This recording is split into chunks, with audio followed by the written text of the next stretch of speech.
I certainly spent a long time thinking the objective is a sale. Had to be always money in somebody's back pocket. But actually the objective now is, because of the nature of our business, it often works in budget cycles. So typically somebody is looking at a marketing agency either at the start of the year or around April when the financial new year starts. So actually our objective is not actually to get on a sales pitch now. It's to work out when they're tendering for their next agency. My name's Mike Lander, and you're listening to Higgle, the B2B Sales Club podcast, where we bring you actionable insights about sales RFPs, negotiations, and difficult procurement discussions from sales leaders, brand leaders, and procurement leaders. Please subscribe to get updates when new episodes are released.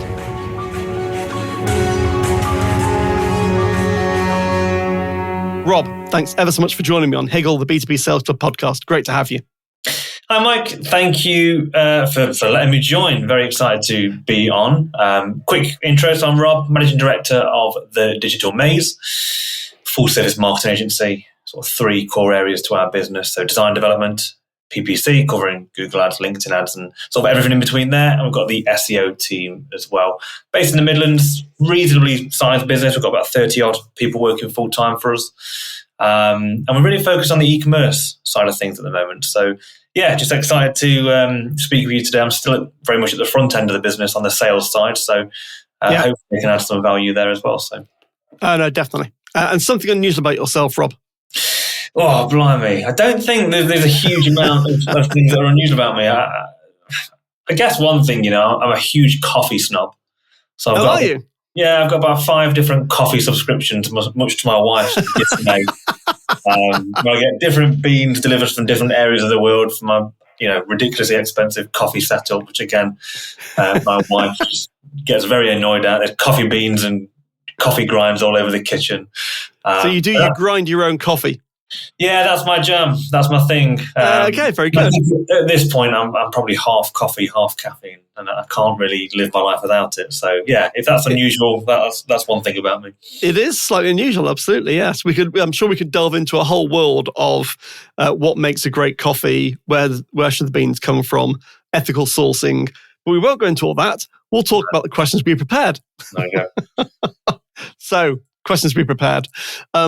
Let's have a quick discussion around 3 broad topics. So firstly, what success have you had with top of funnel activities? What tactics have worked and what hasn't? Everyone's interested in, obviously, an agency world and broader professional services. How do you sell B2B services? How do you find new clients? How do you get them excited about what you do? And then how do you engage them? Yeah, I mean, we've made a switch in the last couple of years. This business has been going now for the best part of 12 years. Certainly for the first 8, 9, maybe even 10 years of this business, we were very much around getting a lead. You had a need there and then, taking them through the sales cycle and converting them. Whereas, yes, that's still always a big part of the way we grow our business, but actually we've started to turn our attentions much more towards top of funnel now, because there's a stat, I'm not sure if it's completely accurate, but I'm sure it's somewhat accurate, where something like 2% of any B2B buyer is in market for your product or service at any given time. Exactly. So the challenge then becomes, well, how do we engage the other 98% that aren't in market right now? What do we do to ensure that when they are interested or have a need for what you can offer as a business, that we're the top person, we're the top of mind person. You're front of mind, absolutely. We're front of mind. So which is getting really hard in a very crowded market space of content, a lot of which is not that much value add, to put it nicely sometimes, in the world. How do you cut through? Absolutely. I mean, we use sort of a few different methods. Some work better than others. So live events is something that we really like. The reason being is, the C word, I'm not going to say it, but, we all spend 2 years indoors, and I think we're only just starting to come to the point now where, being in the same room as your potential client is becoming more and more important. I'm seeing now that my sales pitches are, a year ago, they were all on Zoom, but now I'm being requested to go to boardrooms and meetings and do them in person, which is great. I love that. So the more we can get in the room with our target customers, the better. So that's one way. But just talk to me, Rob, about for net new business, before you get invited into that boardroom or into that one-on-one discussion with a senior person to discuss a potential brief, what typically are you finding has worked to take someone from they don't know who you are and they haven't got an immediate need to you're the ones we're going to call, you're certainly on the short list, and we've got a problem that needs solving right now. What typically happens in that kind of early stage? Well, there is things like our events, things like our webinars and stuff like that. And the way we do it... So webinars still working? They are, yeah. The way we do it is typically we take the events in the webinar, we have LinkedIn advertising, which has the targeting set up to attract our ideal customer, so our ICP. Yep. They get signed up. They enter into our email marketing system. So two things happen. They turn up to the event. So immediately they are presented with. So the way we do it is we invite people from our team to speak. So maybe there's 3 or 4 people from our team, heads of departments who speak and give value. That immediately builds trust with that customer. And then second to that, there's a whole load of sequences that go on behind the scenes that keep engaging the customer. So email sequences that add value, blog posts, other webinars we've done, recordings, invites to new events, podcast recordings that we've done, all this different stuff. That again then gets handed over to our sales team to prospect. So what we do is... So the 11 contact points basically is what you're saying, I think, isn't it? Is that they've either read something, they've heard something, they've seen something, they've done it 2 or 3 times, it's starting to make some sense, you're becoming a bit of a trusted advisor without being spoken to. 100%. Way before any meeting happens. 100%. And as soon as it gets to the point where they've engaged with something of ours, whether it's turn up to an event, sign up to an event, click an email, open an email, 5 times, that's a prospecting list for our sales team. Now that prospecting list continues to grow because we're always doing some sort of top of funnel activities. So that list is really just ever growing for us. So the sales team have always got a pool of people to prospect to, and that takes it from a cold outbound outreach to a slightly warmer outreach. And at that point, you get much more engagement. The door doesn't get slammed quite as hard as what it would so this is interesting, Rob. So let's just focus on this a little bit. It makes perfect sense. People that don't know you at all may have read something, listened to something. Let's say they've seen a thought leadership paper. You've written something about developing e-commerce sites, say, and they've downloaded it. And they're now into your ecosystem. They're on your mailing list and they've opted in and that's all fine. At that point, what do your salespeople do to nurture professionally that contact before they get to, we've got a project, have a meeting? What kinds of activities are working? Yeah, so we work really hard on this. So first of all, we take them out of the automation. So it becomes less about automated outreach to actual unique direct outreach from our sales team. We use a tool called HubSpot, so it allows us to sort of task up and all that kind of stuff. Aside from that, there's a couple of things that work really well. One is always having something top of the funnel available. So always having a reason to reach out for them. So we've got another event coming up. We can see you went to the last one. Do you want to come to this one? Oh, I've just launched a new podcast. We think it would add value. It's with so-and-so. Would you like to listen to it? So always having a reason to reach out to them. Yep. The second thing is what the objective is. I think I certainly spent a long time thinking the objective is a sale. Had to be always money. Had to always be money in somebody's back pocket. But actually, the objective now is, because of the nature of our business, it often works in budget cycles. So typically, somebody is looking at a marketing agency either at the start of the year or around April when the financial new year starts. So actually, our objective is not actually to get on a sales pitch now. It's to work out when they're going to be tendering for their next agency. Because there are selling seasons. Yeah, I always talk to people about this. There's a selling season. It's normally end of year, last quarter, or it's spring before April, typically. Absolutely. So the objective now is, when's your renewal date with your current agent? When are you looking at this again? So almost having one of the members of our sales team turn to me and say, aha, just got the renewal date from company X. That's almost as good as a sale now, because then you can reverse engineer that. If their renewal date, and they start looking at budgets with their CEO and whoever else is in March, we can set a task in January to reach out to them and say, hey, Mr. Customer, we know you're renewing in 2 months' time. Really great if we're on that list. When you are ready to pitch, we're just putting our hand up. And that works really well. We get in the room. There's still two other agencies we have to pitch against, of course, but the opportunity that you can generate from that is huge. So Rob, on this, now it's your choice clearly to reveal the conversion rates or not. But in that kind of cycle, when they've signed up to a newsletter, or they've downloaded a thought leadership paper, or they've gone to an event, to them becoming a client, do you know roughly what the kind of conversion rates are over that kind of length? Yeah, I mean, the way we work out conversion rates is we have conversion on all leads and conversion on proposals or pitches presented. Absolutely. So our conversion rate on pitches presented is around 50%, which I think is really... Oh, that's really good. That's really good. Typically, I'd be seeing 20 to 30%. At the very, very top end, I'm seeing 80%, but that's like really rare. Yeah. And 60%, you would be in the top, very, very top quartile. I think we stringently qualify. Yeah, so actually exactly. we won't pitch if something's not quite right, and therefore to win 1 in 2 just means that we're qualified really well. So exactly right. So yeah, bottom line for me is, just as important as a sale is to get that renewal date, to get that trigger point for when they're going to be considering your service and product, and that's when top of funnel works really well, in my opinion. And how many, Rob, do you reckon, if you looked at all of those, what you now call kind of warm leads, to they've asked us to pitch for something, roughly, and you win 1 in 2. Mm-hmm. So are we talking about 50 warm connections to generate 1 sale, or 20, or 100, or 1,000? Have you got a feeling for what that kind of ratio typically is? You do need high volumes, but when I say high volumes, I'm talking more like 50. Yeah. If 50 people sign up for 1 webinar, I mean, we get anywhere from 50 to 100 people sign up to a webinar. From that, we might get 3 renewal dates, something like that. Yeah. And from that, you might get 1 to 2 sales, which I think is great return on investment for it's fantastic. Single webinar. But there is but you've got a system. You have got a system. The system, some of it's automated, some of it's process driven.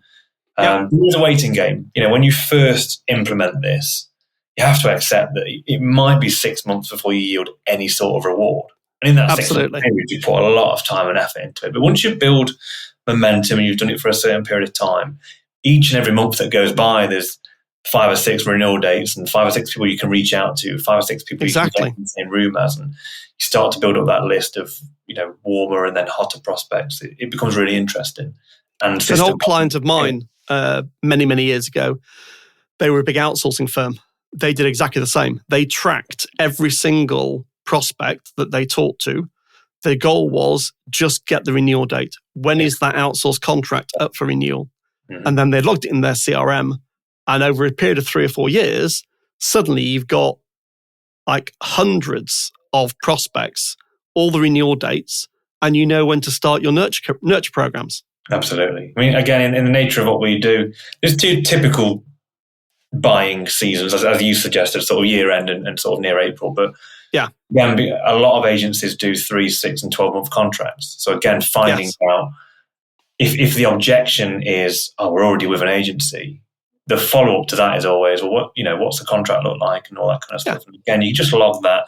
I know you're coming near to the end of the point of the contract with agency X. How are they getting on? Maybe we can provide some due diligence in terms of what they're doing and support them, and that has ways in as well. So, having a date, having a trigger point is the key thing for me.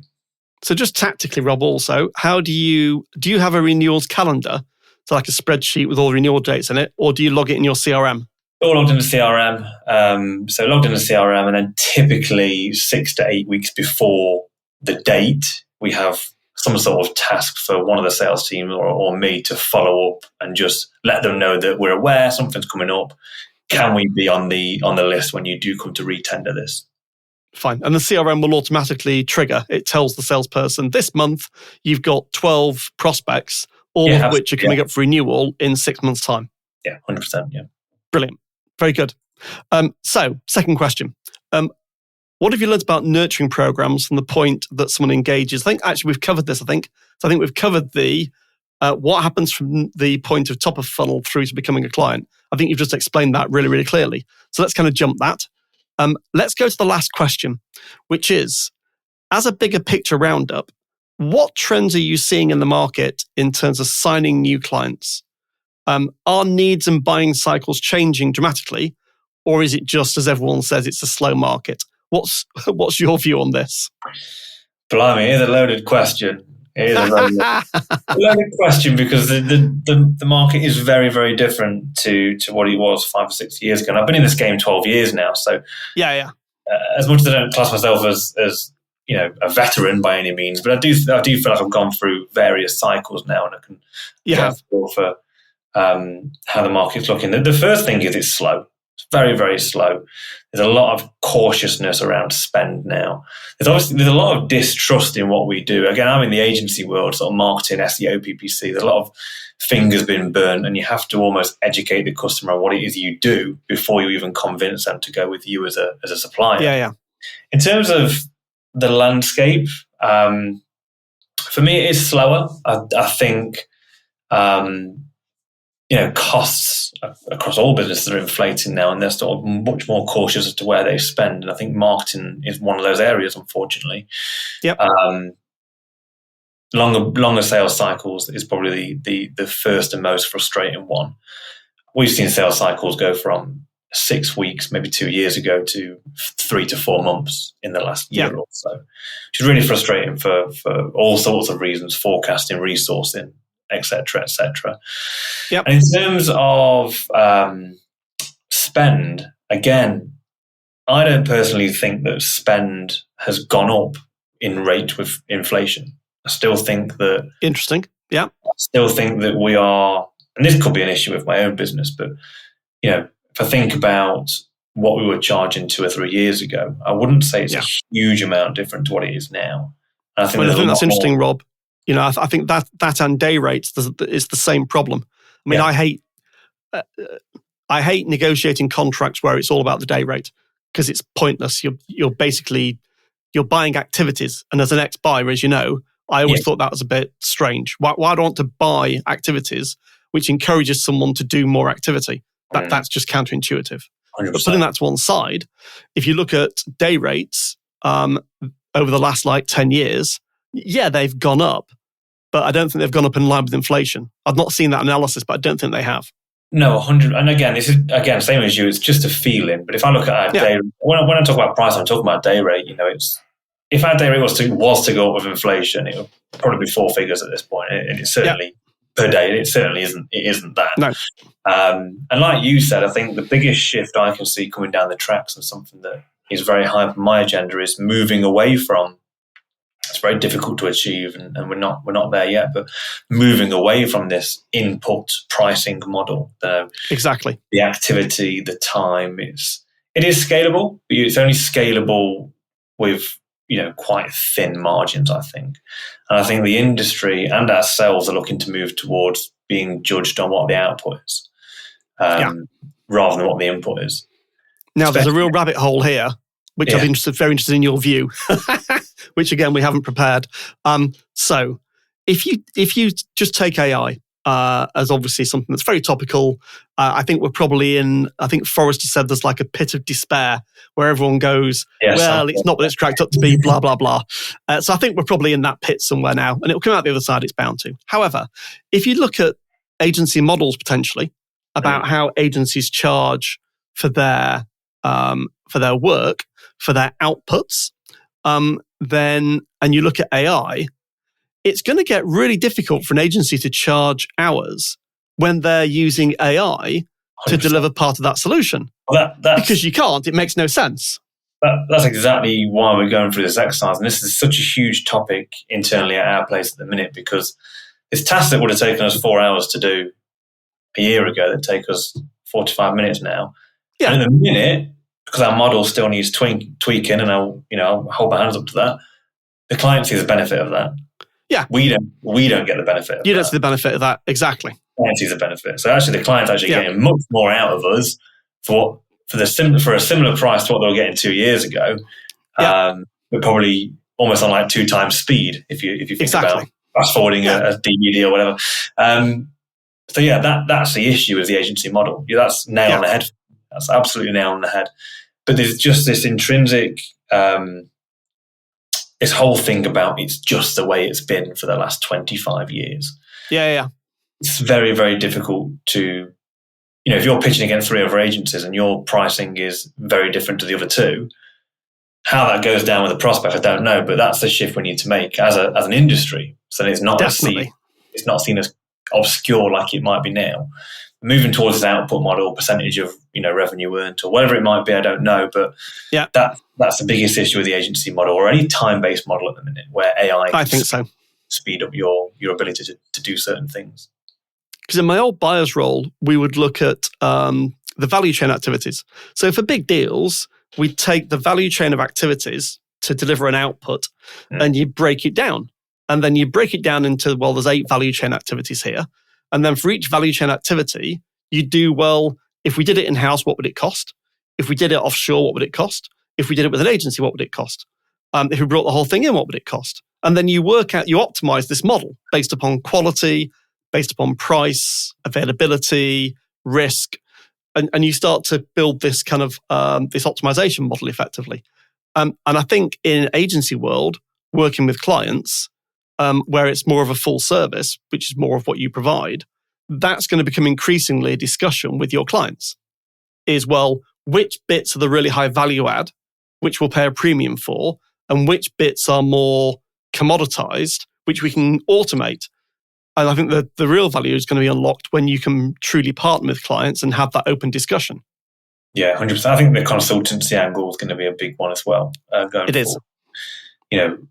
A lot of business. There's been a trend over the last couple of years, and this probably has impacted the market of, we've churned clients because they're going in-house now. And that's a big reason as to why we've lost clients over the last couple of years. But I think it's because they can be so efficient in-house now with AI and all those kinds of things. But what they don't have is the benefit of, 32 people or 32 different experienced brains like we have at our place. So exactly. How do we sell that as a product or service? Well, consultancy is the first thing that springs to my mind. Absolutely. But I think the agency world the next 3 years are huge, I think, for digital agencies. I'm with you. I think it's enormous. Yeah. Because I also think if you look at, and I've been through, I think 5 recessions now, I counted, over my business life, and growth spurts and technology changes, and when in the late 90s and 2000s, the advent of the internet, etc. If you look at the insourcing versus outsourcing model that clients go through, it's a cycle normally. Normally, they've outsourced it in high growth times, and they insource it when costs get tough, blah, blah, blah. I wonder this time if the insourcing trend that we're seeing, and we are seeing it, clients are insourcing certain activities from agencies. I'm not convinced that's going to come back. No. Because of your point. I think what's happening is they're insourcing certain activities that normally they do with an agency because they've got enabling AI, ML technologies. And therefore, that's unlikely to go back out to an agency. What do you think?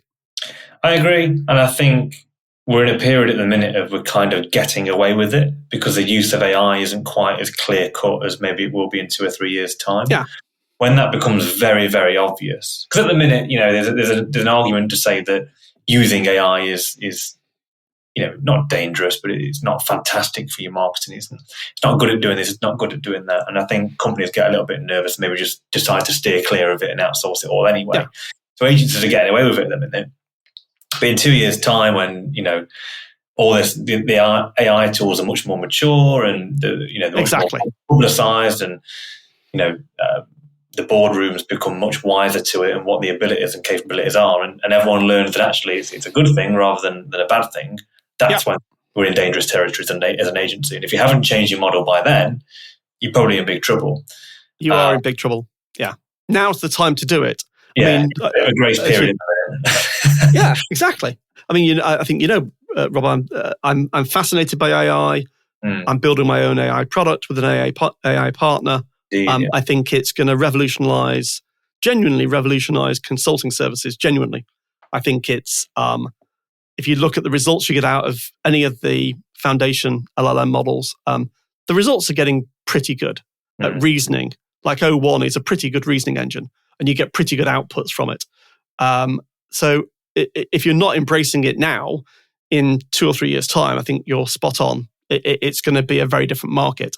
I think the other thing that's going to happen is the whole agentic model development is going to be huge in the next 12 months, whereby you'll start to get agents that you can genuinely give tasks to, that it will automate those tasks, and you can have interventions and you can check quality before it does something. But all of that's on our doorstep. I mean, some of it you can do now. And so I think agencies, many agencies now are embracing that. The big agencies, the big networks definitely are.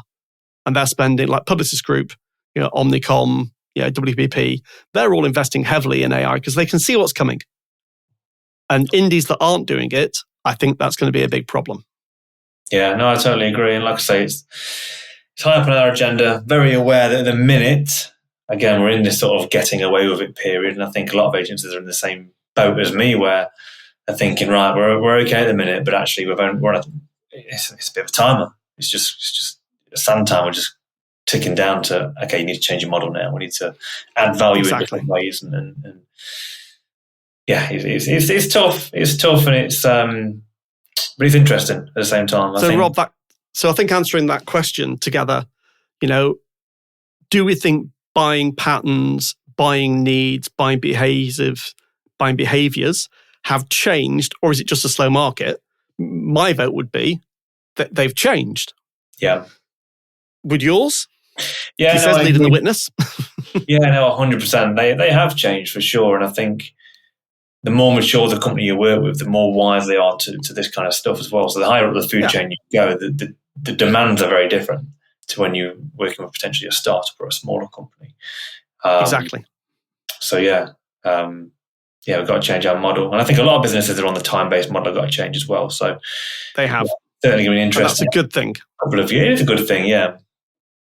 So this whole services as a software model, as opposed to software as a service, I think that is absolutely what's going to happen, is that our services will be deployed in part through AI-enabled technology platforms. And then the clients will want us for our really high value-add consulting services on top. I agree. And that's the route we're looking at going down, to be fair. Sort of how do we monetize our experience, our brains, our strategies, and rather than doing the doing, because I think the AI is going to be doing the doing. It is. So, yeah.